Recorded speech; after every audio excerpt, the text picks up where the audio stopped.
Allons à présent dans la province de la Nyanga, plus précisément dans le département de la Duini.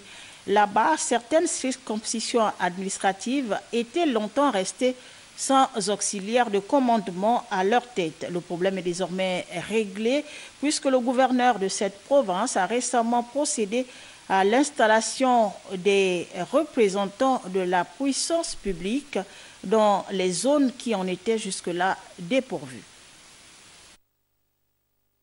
Attribut de pouvoir, montée des couleurs et hymne national de la Concorde dans l'honneur d'Hilaire Mukaga, la 80e alerte, et Alfred Ngimbi, 90 ans révolus, tous deux promus respectivement chef de village et chef de regroupement des villages d'Ougassou dans le canton de Bandi à Mwabi.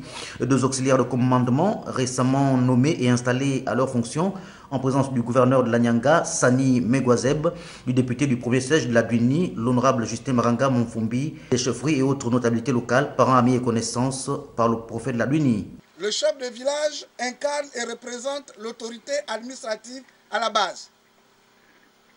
Il est le délégué du chef du regroupement. Il veille à l'application des lois et règlements ainsi que des décisions administratives.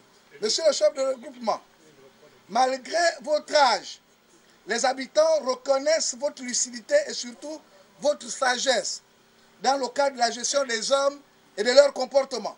Depuis le décès du chef de regroupement, il y a un peu plus de 6 ans, son fauteuil sera resté vacant. Ces nominations conjointes viennent de ce fait sonner le glas d'une situation qui n'avait que trop duré au soulagement des autorités administratives et politiques de la région. C'est une grande satisfaction de la part des populations.